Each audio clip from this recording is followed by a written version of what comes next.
I applied to this job from a damn Craigslist ad. I was pretty hard up for credits anyway. Life on a giant space station was rough at times, especially for a human. Wanted, motivated individual, overnight shift, clerk at a small fuel station on the West End. Duties will mostly include restocking and cleaning, fueling the occasional freighter, and early breakfast prep. 1,000 station credits per day. I could hardly believe it. Minimum wage on this station was 12 credits an hour. My previous job, a fry cook at a random fast food joint on the promenade, paid 15. This was considered pretty decent pay for an entry-level job. I ended up being shit-canned. I was late too many times. Public transportation was crap for anyone not living in the Crown. I live on the West End, and the trams didn't go all the way into there. I'd either have to walk or bike 2 miles to get to the train, or drive my beat-up Tarakian shuttle cruiser. That thing was on its last legs. I was able to rig it to run for a few days on end, but the ion engine had a coolant leak and that I could only patch. Shuttle Zone had the hose back-ordered for 3 months. Anyways, the proprietor, I'll call him Fred, as that's what his name sounded like to me. He was odd. I chalked it up to him being a Threx. Somehow, I was the only applicant, and he hired me on the spot over the phone. I was too clouded by the prospect of not having to eat freeze-dried cup of worms anymore, that I didn't see the red flags. So, for my first night, I decided to get absolutely wasted the day prior, so I would sleep all day. Of course, I awoke with a headache, but after a shower, I was golden. Golden like a shower, I always say. I hopped on my bike as the commute was short, and arrived 20 minutes early. I didn't even know that this place was here. Wondered how many times I had driven right past it. It was slightly outside the ring, on a platform. The atmospheric shielding somehow extended outwards to enshroud the facility. With my back to the station, it seriously looked like a convenience store just floating in the ether on a slab of concrete. It was fucking liminal. The old rectangular building sitting there in space. Lights blinking or just not functioning. Crickets singing the song of fuck somewhere in the bushes. Only one car in the lot.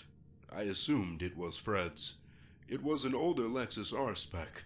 You know the type, a 15-year-old luxury car, usually bought with tax returns to make the buyer appear better off than they really were. The first hour was uneventful. Apparently, Fred never came into the store. I met another employee, Kral. I was his relief. He walked me through all of my duties and what the morning shift would expect out of me when they arrived. Really seemed simple enough. I didn't even have to go outside to refuel the carriers. The entire process was automated. I only had to run a quick fundage check and hit a green button. Didn't even have to talk to the driver. Entire interface was text-based. Before he left, he handed me a grease-stained envelope. It said, "Night Clerk. Open at midnight." Kral just shrugged as he handed it to me, and then walked out to what was apparently his Lexus. I noticed that he only hovered it long enough to light up a cigarette, and then he rapidly floated off into the night. At about 11:55, I was walking towards the bathroom to give it a quick mopping when I saw the envelope. Close enough, I figured. Inside was a single crumpled note. It looked like it had been folded and unfolded, jammed into pockets and been dropped into the mud hundreds of times. It read as follows. Rules for surviving the night. Please follow these to a T, as your life depends on it. Rule number 1. If you hear a baby crying, lock yourself in the bathroom until it stops. Rule number 2. At 1:30 a.m., a customer will come in and order coffee from the machine. He will sit at the chair in the corner of the dining area. Do not make eye contact. Do not speak with him. He will leave after 40 minutes. Rule number 3. There is a demon that lives on the underside of the slab. If you go outside between midnight and 3 a.m., it can and will eviscerate you. If you are a smoker, stand outside the back door on your break. Do not close it. It locks from the inside. If you hear a scream, go inside. Toss the cigarette first, please. I don't want my kitchen smelling like burned tobacco. Rule number 4. When cleaning the fryer oil, please turn off the fryers for 15 minutes. That stuff is hot, and the filters in the recirculation machine are just paper. Rule number 5. Close to end of your shift, a cat may appear on the countertop. Run. Follow these rules and you will survive to collect your payment first thing in the morning. If you bitch out at any time, you will still be compensated half. Please lock the door before you leave. I thought they were a bit strange. Maybe they were trolling the new guy. Maybe a bunch of weird alien shit happened at a weird alien quickie mark at the edge of a weird alien space station. Whatever. The pay was good. I don't believe in demons anyway. I was restocking the small beer cooler when I heard the doorbell ring.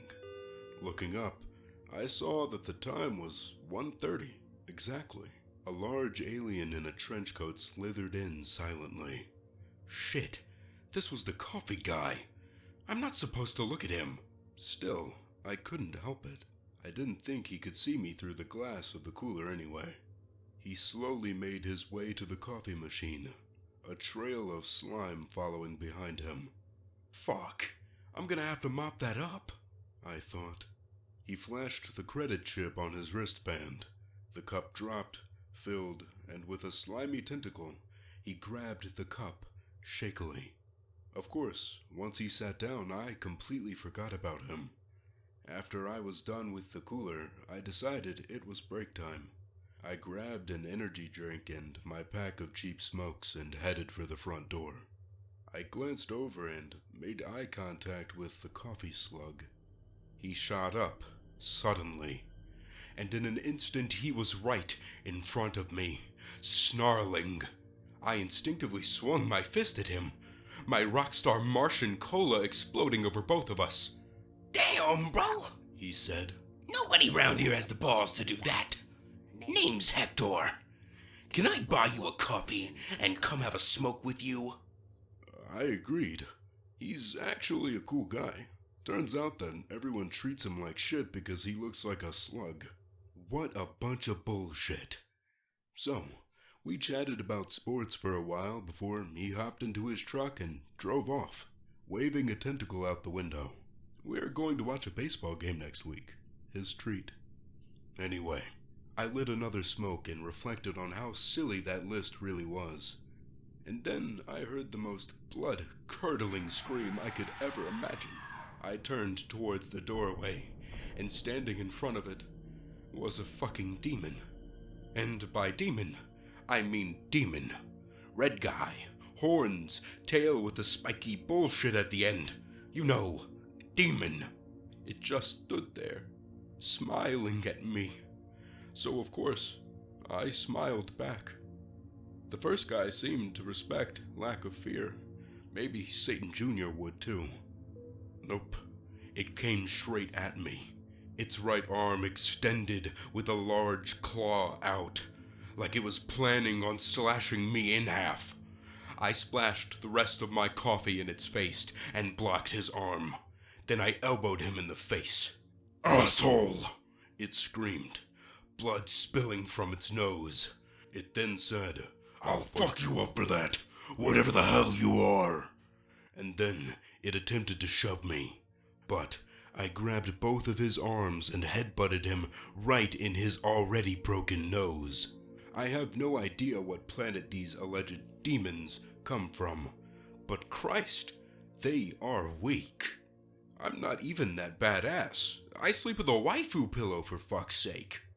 I'm a human, and I don't believe in demons, I responded. I then kicked him in the nuts. I flipped him off and went back inside, flicking the remains of my saliva-soaked cigarette at him. Demons are pussies. I completely forgot about the fryers. I was too concerned with getting all the breakfast burritos made well before the deadline. I even wrapped them in different colors of foil to denote them, ham, bacon, or worm. And then, I heard the crying baby. After everything else I saw tonight, no way was I locking myself in a truck stop shitter for an indeterminate period of time. Fuck that noise. I grabbed a meat cleaver and walked around looking for it. I kicked demon ass tonight. I'll totally behead a ghost baby. It wasn't a baby. In the kitchen mop closet, I found it. A tall, skinny shadow person. It was wearing a suit and had 4 arms. The lower set was significantly longer, and it started laughing. I did change my mind and ran for the bathroom. I did not make it far. It grabbed me from behind and lifted me up. Felt like 2 feet from the ground. It wrapped one arm around my neck, choking me. Panicking, I pulled my lighter from my pocket and lit it under its elbow. It screamed and dropped me. I turned and looked at it again.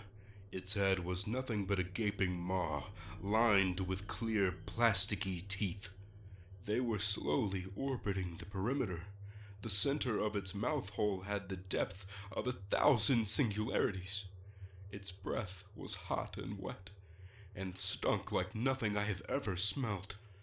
Smelled like something died, came back to life, rolled around in duck butter and smegma sandwich, and died again. I remembered the cleaver in my hand and swung at its knee, severing its leg in a splash of green. I then rolled behind it as it screamed an ungodly scream, spraying radioactive blood everywhere.